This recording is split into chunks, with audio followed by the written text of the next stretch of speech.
जैसे देखो तुम सबने ऑटोकैड कर रखा है ना, और ऑटोकैड का यूज़ तुम्हारा यहाँ पे कैसा आएगा उस चीज़ को देखो। जैसे मान लो तुम्हें कोई भी ड्राइंग दे दी पूरी और उसका तुम्हें आउटर प्रोफाइल काटना है, प्रोफाइल की शेप कुछ भी हो सकती है। जैसे अभी एक रैंडमली एक शेप हम बना दे रहे हैं,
ठीक है। ये एक तरह के प्रोफाइल है जिसका तुम्हें आउटर काटना है। तो सबसे पहले जैसे तुम्हारे पास कोई भी डिज़ाइन आ गया ऑटोकैड में तो तुम उसको बनाओगे। यहाँ फाइल पे जाओगे, फाइल पे जाके इसको करना है सेव एज। क्या करना है? सेव एज पे जाओगे, यहाँ पे बैक पे कुछ भी नाम लिख दो। मैंने नाम लिख दिया इसका एंकर, और इसको हमेशा सेव करना 2007 DXL में। किसमें सेव करना?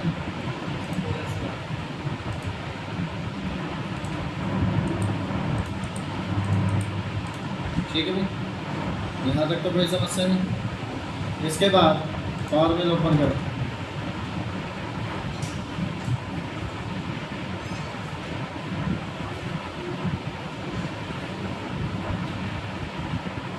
फाइल पे गए, फाइल पे जाके ये वाला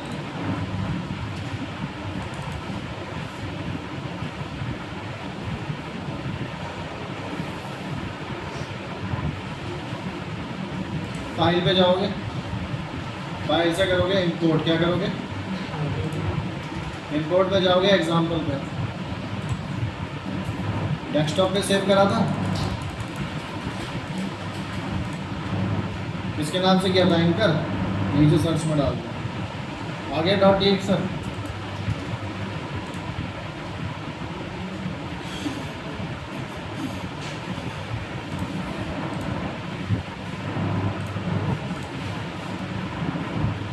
आ गया। अब तुम्हारे पास कोई मॉडल तो आया नहीं है, आया क्या? खाली एक आउटर लाइन ही तो आई है, और खाली इसी को सिलेक्ट करके तुम्हें इस पर एक प्रोग्राम चलाना है। तो सबसे पहले ब्लॉक पे जाओगे, इसको कैलकुलेट करोगे। कैलकुलेट करके इसको कर लिया आपने। इसके बाद right click work plane, create and orient work plane position using block. Right click करके कर दो एक्टिवेट। ब्लॉक पे जाओगे, कैलकुलेट एंड एक्सेप्ट, पूरे को सिलेक्ट कर लो। Right click boundary, create boundary, user define, insert boundary. और यहाँ पे क्या हो गया? तुम्हारी एक बाउंड्री बन गई। इसमें टूल को चलाने के लिए टूल को जगह देनी पड़ेगी। ठीक है, जितने का भी टूल चला रहे हो उसकी आधी वैल्यू, क्योंकि सेंटर पे कोई भी वैल्यू आती है तो आधी ऊपर चली जाएगी, आधी नीचे चली जाएगी। तो उसके गेज के कंडीशन के हिसाब से आपको क्या करना है? तो इसको ऑफसेट करना पड़ेगा हाफ। अब जैसे मैं रफिंग के तौर पर 25 का टूल लगाऊंगा और फिनिशिंग के तौर पर 12 का या 16 का, वो मेरे ऊपर डिपेंड करता है। तो सामने वाला पूछता है कि भैया कुछ ऐसा करो ताकि आपका मॉडल में आराम से माल निकल जाए। यहाँ पे जाओगे ब्लॉक पे तो एक चीज़ कॉमन देखो, एक्स और वाई का साइज आ रखा है लेकिन जेड का वैल्यू। तो यहाँ पे क्या करोगे? -20 करके जेड को लॉक कर दो, थिकनेस दे दी। अब जो बाउंड्री बनाई है उसमें राइट क्लिक करके एडिट पे जाके कॉपी बाउंड्री। क्या करोगे? क्योंकि ये एक स्टैंडर्ड बाउंड्री हो जाएगी, इसमें कोई भी आपको चेंजेस नहीं करना। राइट क्लिक करोगे, एक्टिवेट। राइट क्लिक करके फिर करोगे कर्व एडिटर। क्या करोगे? कर्व एडिटर पे जाके तुम्हें एक ऑप्शन मिलेगा ऑफसेट के नाम से। किसके नाम से? अब जैसे मैंने बोला मैं पहला टूल कितने का चलाना चाह रहा हूँ, 25 का, तो 25 का आधा कितना हो, 12.5। बाउंड्री बढ़ गई। बाउंड्री बढ़ाई है तो ब्लॉक भी बढ़ाना पड़ेगा, क्योंकि मटेरियल मिलेगा तभी तो टूल काटेगा उसको। तो यहाँ पे भी सेम, बस क्या करना है, थोड़ा सा एक्स्ट्रा माल दे देते हैं, इसका भी 0.1 और ऑफसेट कर देते हैं।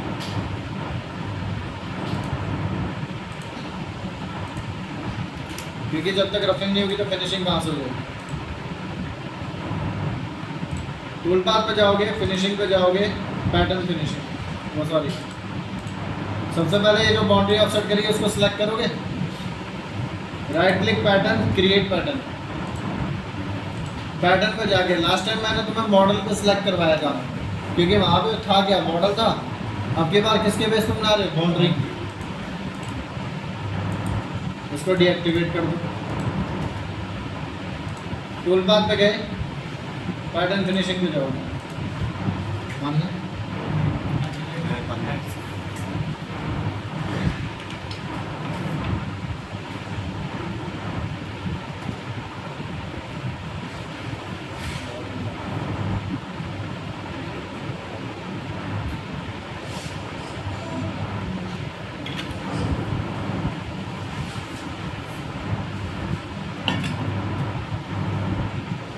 ठीक है। यहाँ पे पैटर्न फिनिशिंग पे जाओ, टूल पे गए, एंड बिल ले लो, कितने का, 25 का बोला है ना।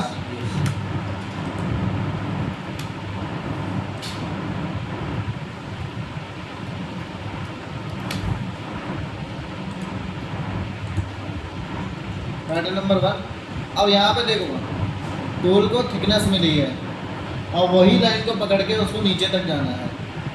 तो यहाँ पे लास्ट टाइम हमने सेलेक्ट किया था ऑटोमेटिक, क्योंकि वो मॉडल था। यहाँ पे करेंगे ड्राइव कर, क्योंकि एक लाइन को पकड़ के चलते रहना है। तो ड्राइव कर दिया वो, उसके बाद पूछता कितने mm तक जाना है, 20 mm, क्योंकि जितना हमने ब्लॉक की थिकनेस दी है। इसके बाद यहाँ पे जाओगे मल्टीपल कट, किस पे जाओगे, यहाँ पे कर दोगे ऑफसेट डाउन। क्या कर दोगे, ऑफसेट डाउन, मतलब टॉप से लेके 0 पे जाना है। अपर लिमिट को भी कर दोगे 0 0।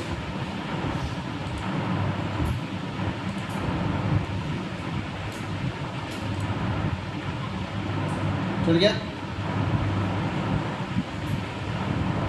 चल गया, नहीं चला, और उसी लाइन को पकड़ के चलता गया, इससे बाहर तो नहीं आया। सेम ऐसे ही अब राइट क्लिक करोगे बाउंड्री पे, ये टूल पाथ में रफिंग का बन गया, इसको करके डीएक्टिवेट। ये वाली जो बाउंड्री थी इसको राइट क्लिक करोगे, कर्व एडिटर पे जाओगे। अब मैं जैसे फाइनल टूल चलाना चाह रहा हूँ 12 का, तो 12 का आधा कितना हो गया,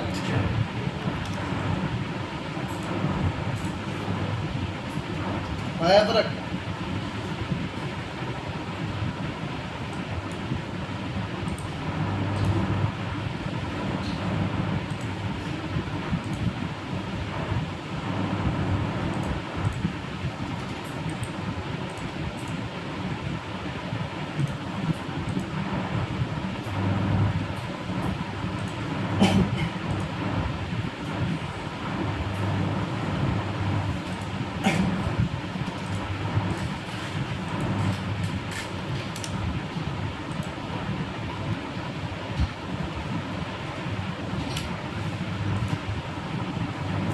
पैटर्न नंबर 2, बाकी सब कुछ सेम रहेगा।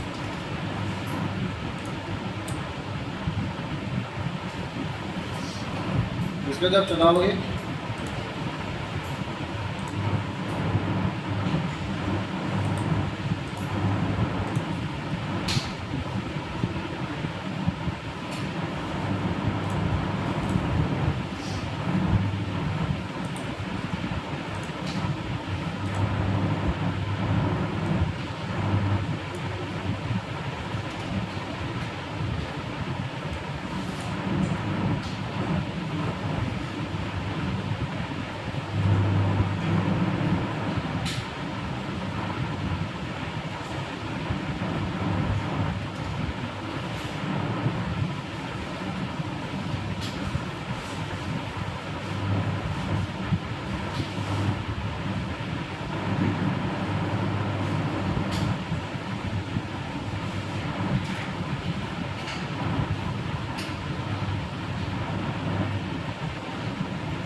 चलिए देखो।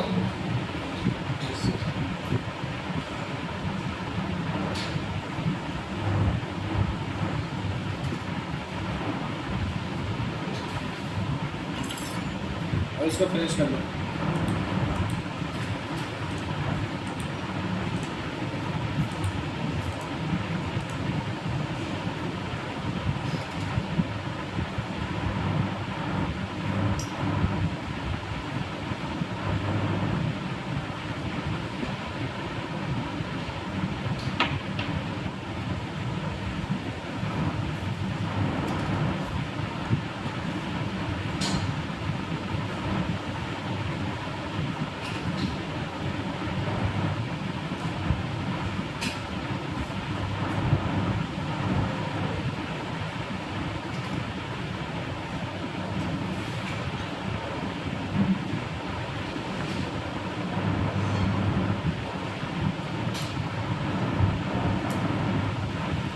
ठीक है भाई, ये देखो पूरा चल गया इधर। ये साइड में मटेरियल छूट रहा है, उसकी टेंशन मत लेना, क्योंकि ये टूट के तो नीचे गिर जाएगा। ठीक है, हमें इसकी टेंशन नहीं है। है? हाँ, नीचे से पैकिंग लेनी पड़ेगी। ठीक है, नीचे से पैकिंग, सपोर्ट पैकिंग करनी पड़ेगी, क्योंकि ऊपर से जब चलेगा तो सपोर्ट मिलेगी नहीं इसको। चलिए मेरी बात, तो जितने भी तुम्हारे पास ऑटोकैड की ड्राइंग है उन सबको बनाओ, DXM में सेव करो और इस तरीके से उसका प्रोग्राम बनाओ। तो जितने भी 2D प्रोग्राम बनाने की जो झंझट है ना कॉन्सेंट जेड में, वो चीज़ तुम्हारी ख़त्म हो जाएगी। ठीक है ना, लग जाओ भाई काम पर।